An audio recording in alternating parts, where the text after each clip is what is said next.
Hola mis queridos amigos, nuevamente con ustedes, su doctor Maximiliano, su doctor Tigre, un médico que ha trabajado en los Andes, la Amazonía, la costa de Ecuador, inclusive en la Federación de Rusia, cuando recién se iniciaba desde los años 92 al 97 como vendedor de flores y plantas medicinales con una bodega en la Universidad Lomonosov de Moscú.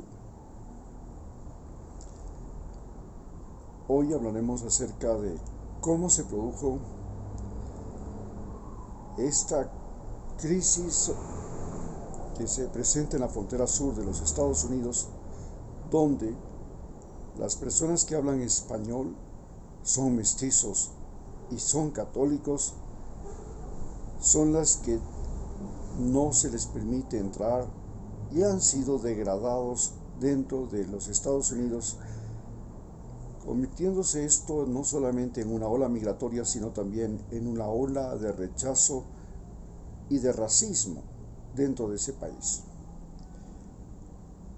Tenemos que entender que la religión católica fue una religión que, a diferencia de las religiones paganas que habían antes de la religión católica, en las religiones paganas la vendetta, la venganza, era el centro de la práctica moral. Los seres humanos tenían que vengarse y los romanos hicieron de la venganza una práctica moral, una práctica religiosa. Cuando llega la religión católica y llega Jesucristo, lo que propone es el perdón. Y si no, recordemos lo que dice el Padre Nuestro. Padre nuestro que estás en los cielos, santificado sea tu nombre, hágase tu voluntad aquí en la tierra como en el cielo, y perdona nuestras ofensas, como nosotros perdonamos a los que nos ofenden. Y esto fue el centro de la religión católica, de la religión cristiana. Pero cuando la religión cristiana deja de ser la religión de los pobres de Roma y se convierte en la religión de la élite romana, cuando comienzan a surgir los papas y todas las congregaciones religiosas, aquella doctrina del perdón entra en conflicto porque los sacerdotes, los papas, son los que otorgan el perdón. Pero para construir la Basílica de San Pedro, ofrecen el perdón a personas realmente malas, crueles, que habían pecado, que habían cometido todos los 7 pecados capitales o alguno de ellos. Y estos perdones se los podía comprar. Y el momento en que se les puede comprar el perdón,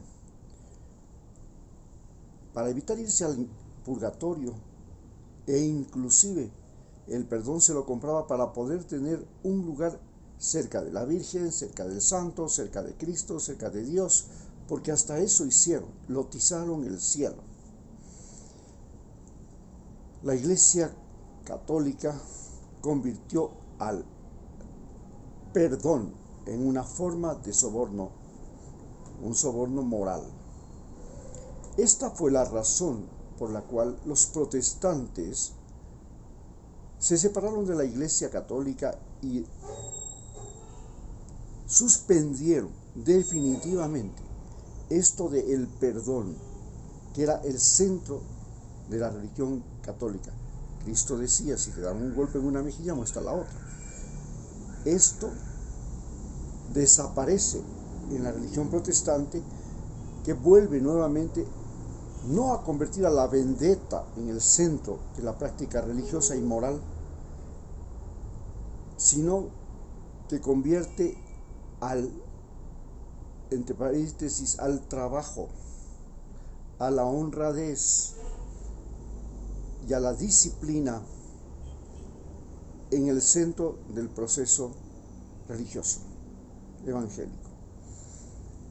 En cambio, el perdón para los evangélicos es algo que te lo da Dios o te le quita Dios, así como se supone que Dios nos da la vida y Dios nos la quita, que el destino es algo que no está en nuestras manos, sino igual que decían la religión católica, igual que decían todas las religiones paganas de Oriente y de Occidente, el destino es simplemente la voluntad de Dios sobre cada individuo, a pesar de que la religión cristiana es la primera religión que reconoce que Dios le dio al ser humano el libre albedrío,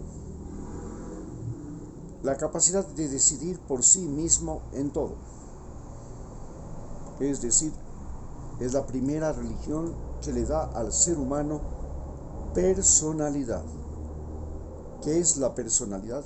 La capacidad de decidir por sí mismo en todo.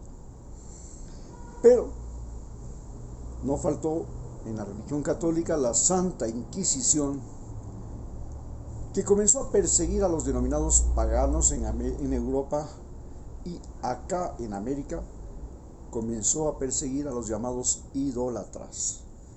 ¿Quiénes eran los paganos? Los paganos eran los que tenían otros dioses. ¿Y quiénes eran los idólatras? Los idólatras en América Latina eran los que adoraban a ídolos. Los africanos adoraban a tótems, los indígenas de América adoraban fundamentalmente al sol y a todo lo que tenía que ver con la naturaleza, la luna, las estrellas, los árboles, los ríos, las cascadas, los volcanes, las montañas. Ahí ellos reconocían la existencia de Dios. En cambio, los europeos, los cristianos, reconocían la existencia de Dios en las escrituras de la Biblia, que se las aprendían de memoria y las repetían de memoria. Las religiones con escritura, las religiones cristianas y las religiones musulmanas o hinduistas, como el budismo, el confucianismo, el taoísmo, religiones que tuvieron escritura, fueron las que dominaron al mundo. Entonces la escritura se le consideró que era la palabra de Dios en sí, y los que podían escribir y la aprendían a leer y escribir, aprendían un don divino, el don de perpetuar la memoria.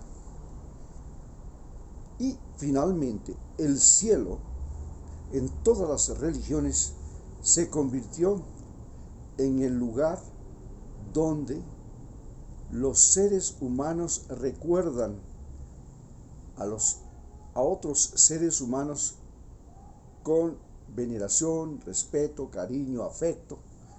Y el infierno se convirtió en el lugar en el que los seres humanos recuerdan a aquellos otros humanos que han sido malditos, asesinos, criminales, delincuentes, que han hecho daño, que han destruido, que han asesinado.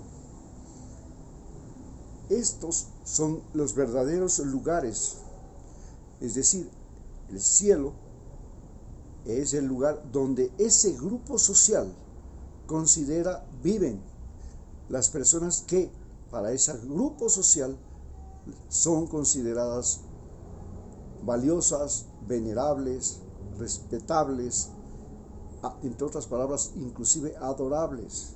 En cambio, el infierno es el lugar donde la memoria colectiva coloca a seres como Hitler y otros, donde siempre se los tiene presentes para poder reconocer la maldad en los seres humanos. Hoy, la Iglesia Católica ya no es la iglesia de los ricos, como fue la Iglesia Católica que conquistó América, la Iglesia Católica que se distribuyó y dominó Europa occidental, porque la Europa oriental fue dominada por la religión ortodoxa y la Europa norte fue dominada por la religión protestante. Pero en un principio los católicos dominaron toda Europa y lograron unir a toda Europa. En el caso de América Latina, los católicos lograron unir a los habitantes desde Colorado al filo de Alaska hasta la Patagonia. En cambio, los protestantes lograron reunir a los seres humanos en Norteamérica y Canadá. Hoy, la frontera entre México y Estados Unidos ya no solamente que separa a los dos países, sino que además se ha convertido en la línea de separación entre católicos y protestantes. Pero los católicos que ahora tienen un papa latinoamericano, casualmente latinoamericano, cuando los latinoamericanos nos hemos convertido en los nuevos piratas, en los nuevos vikingos, en los nuevos conquistadores y colonizadores de Estados Unidos y de Europa, en este momento el Papa, que es el personaje o es la autoridad moral que tiene más seguidores en el planeta Tierra, este Papa es latinoamericano y todavía más, a pesar de que es jesuita. Los jesuitas fueron los primeros creadores del comercio global, fueron los creadores de las transnacionales, fueron los creadores de las universidades, de los diccionarios en el mundo. Los jesuitas, al que se pertenece, no fueron la orden que el Papa escogió, sino que él escoge seguir a San Francisco de Asís. San Francisco de Asís es un santo italiano que crea la orden de los franciscanos, y los franciscanos son la primera congregación católica específicamente dedicada a cuidar de los pobres, porque otras congregaciones, por ejemplo, se dedicaron a cuidar de los enfermos. La congregación de los franciscanos específicamente se dedica a cuidar de los pobres y a vivir como pobres, con los pobres. Hacen el voto de pobreza, de castidad y de obediencia al Papa, como tenían todas las religiones en ese momento. Estamos hablando del año 1200, en la época en la que nacen los templarios, los caballeros de las cruzadas, y nacen otras congregaciones. En ese momento nace San Francisco de Asís, que además se convierte en el santo de los animales, el que protege a la naturaleza. Y esta iglesia, estos sacerdotes que llegan a América y que proponen la protección de los indígenas, que proponen la protección de la naturaleza y que se expanden rápidamente, llegando a tener una gran presencia en ciudades como Quito, que inclusive lleva el nombre de San Francisco de Quito. Y hoy el Papa, que considera que la religión católica tiene que dejar de ser la religión de los ricos de América Latina y tiene que pasar a ser la religión de los pobres de América Latina y del mundo, la religión que se solidariza con la pobreza, con los pobres del planeta Tierra, mientras que la religión protestante ha pasado a ser la religión que se solidariza específicamente con los ricos, con los capitalistas, con los propietarios, con los inversionistas. Hoy, nuevamente, en la frontera entre Estados Unidos y México, se vuelven a enfrentar las dos religiones, igual que se enfrentan los ricos norteamericanos contra los pobres de América Latina. Muchas gracias.